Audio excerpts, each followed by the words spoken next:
A'udzu billahi minasy syaithanir rajim. Bismillahirrahmanirrahim. Jadi supaya afdol ada pertanyaan Ustaz. Jadi ini cukup penting bagi kami khususnya saya ya Ustaz dalam rangka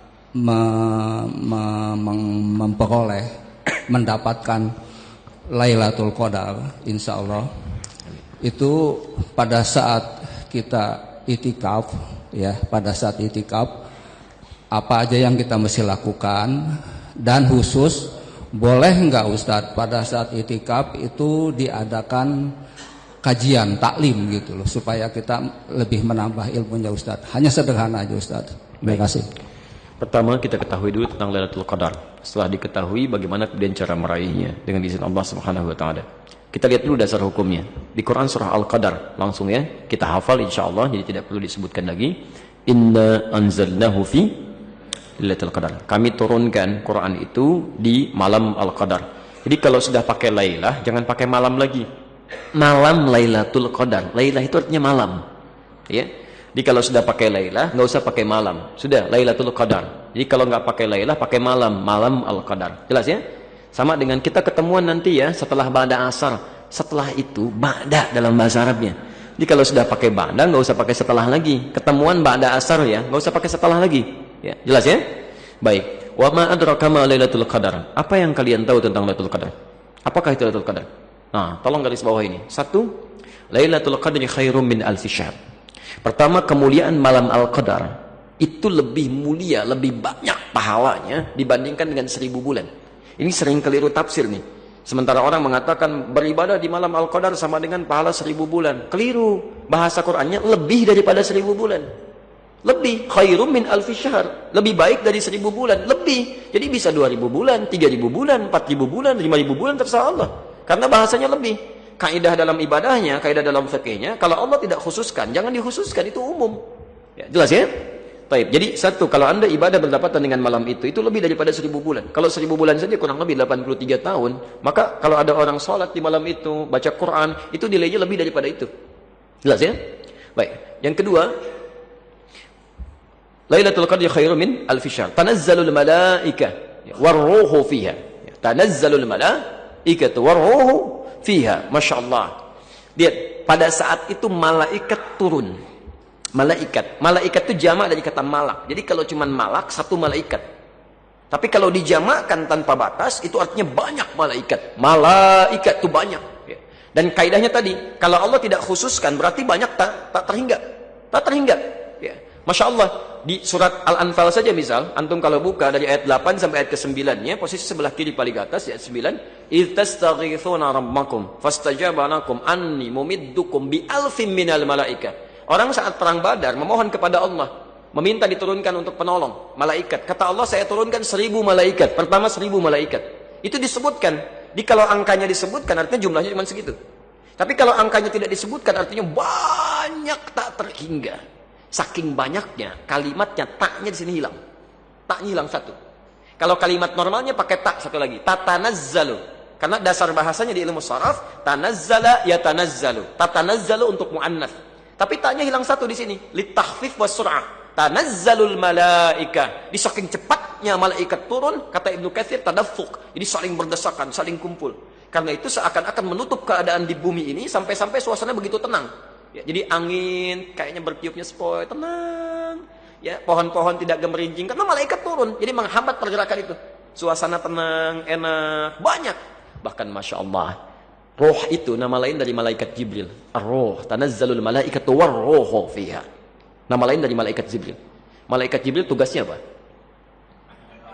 Menurunkan wahyu. Dan selesai menurunkan wahyu pada saat Rasulullah SAW wafat. Di turunnya malaikat Jibril itu khusus kepada para nabi dan rasul saja. Untuk memberikan wahyu, menyampaikan wahyu. Pada saat dalam dunia kemanusiaan. Jadi kalau nabi sudah meninggal, wahyu nggak turun lagi. Tapi khusus malam Al-Qadar, ikut turun. Saking pentingnya malam ini, ikut turun Jibril. Hati-hati ya. Tapi jangan dimanfaatkan saya mendapatkan wahyu dari Jibril. Itu kacau itu ya. Nggak usah diikuti lah yang seperti itu. Tidak. Diikut turun aja, ikut mengikuti. Masya Allah, berdoa bagi orang-orang yang berdoa, berzikir bersama orang yang zikir, memohonkan ampunan dengan orang yang bertobat dan sebagainya. Masya Allah, turun itu. Ya. Biizni rabbihim, dengan izin Allah. Jadi rugi kalau ada orang tidak mendapatkan malam ini. Rugi. Karena saat berdoa, malaikat mengaminkan. Berzikir diikuti. Bermohon diampunkan. Masya Allah. Dan berita baiknya ini yang paling penting. Min kulli am.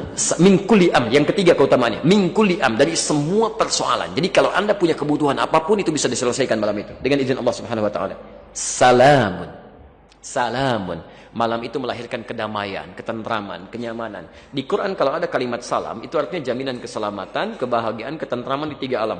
Dalilnya Quran surah 19 Maryam ayat 13, posisi paling kanan pertengahan. Salamun alaihi yauma wulida wa yauma yamutu wa yauma yub'atsu hayya. Yahya kamu dijamin keselamatan, salam, tenang, tentram saat di dunia, di alam kubur dan di akhiratnya. Artinya kalau ada orang berhasil mendapatkan malam Al-Qadar, terjadi perubahan pada dirinya, semakin dekat dengan Allah, maka akan dijamin dia tentram hidup di dunianya, selamat di alam kuburnya, dan bahagia di akhiratnya. Bagaimana mendapatkan itu? Malam Al-Qadar itu hatta matla'il fajr. Berlangsung dari malam sampai munculnya fajar. Jadi waktunya cukup panjang. Ya, malam itu kan dari Isya, selesai Isya. Isya selesai, muncul malam kan? Sampai fajar. Berlangsung. Kalimat hatta itu lil ghayah, sampai ke ujungnya. Ya, jadi singkatnya malam Al-Qadar itu karena disebutkan malam, pasti terjadinya bukan siang. Pasti malam. Di syarat pertama kalau ingin mendapatkan Al-Qadar, itu bukan dengan itikaf syarat pertamanya. Itikaf itu bukan syarat mendapat Al-Qadar, bukan. Syarat pertamanya adalah Anda harus menghidupkan setiap malam Ramadan.